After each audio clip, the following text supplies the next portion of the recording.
Christine Brennan is one of the most sought-out women in sports, appearing in everything from in her day job at USA Today to virtually every network in North America. The Ottawa Hills native back in town recently, speaking at the University of Toledo this week, and BCSN's Danny Rogers sat down with her there.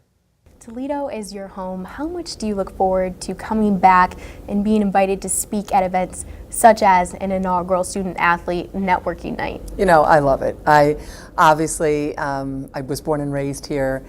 Toledo means everything to me. I live in Washington, D.C. I'm based there, and I may say I'm heading home, meaning going home to my home in Washington. But when I say the word home, even if I'm doing it in that context, what pops up but Toledo?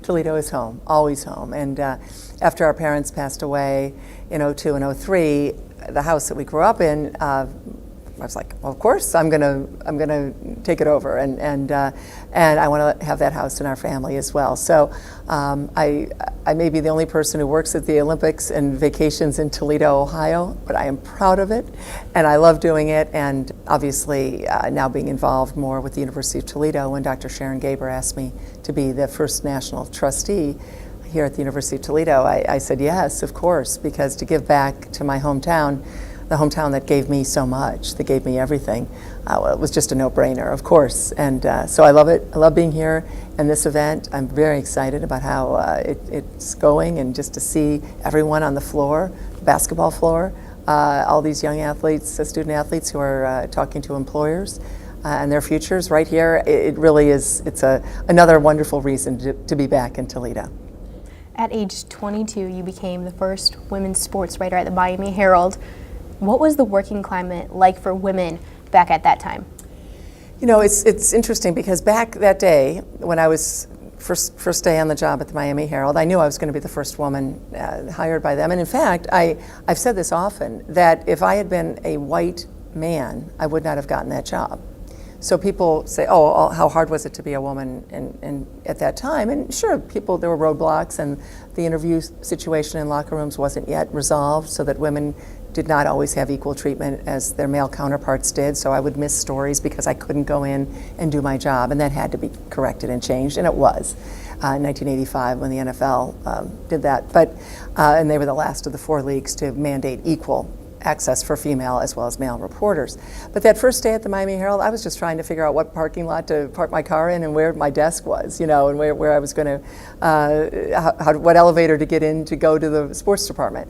I wasn't thinking about if it was momentous or not. I was just one foot in front of the other, doing my job and moving forward on something that I love. Something that my mentors have told me from a sports media perspective is that it's easy to get to the top, to rise up, but to stay there is something else. And with all of your years of experience in this career, how do young women set themselves up for success and to carry that success with them later on in years into this career? You know, I think young women are going to be as successful as hopefully as they want to be, as far as they can dream.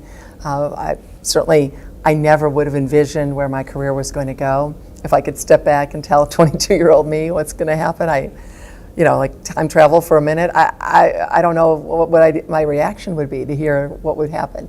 But it can happen to you, and it can happen to those young women who are your age or a couple years out of school. And I, of course, I'm your biggest cheerleader, you and your generation. How does it happen?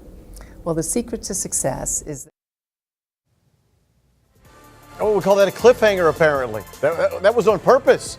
Well, coming up tomorrow on Sports Nightly, Dana will have part 2 of her interview with Christine. And yes, she'll talk about the secret to success, the influence of her family, and in today's sports media landscape, is it really that different than when she first broke in? That is tomorrow night on Sports Nightly.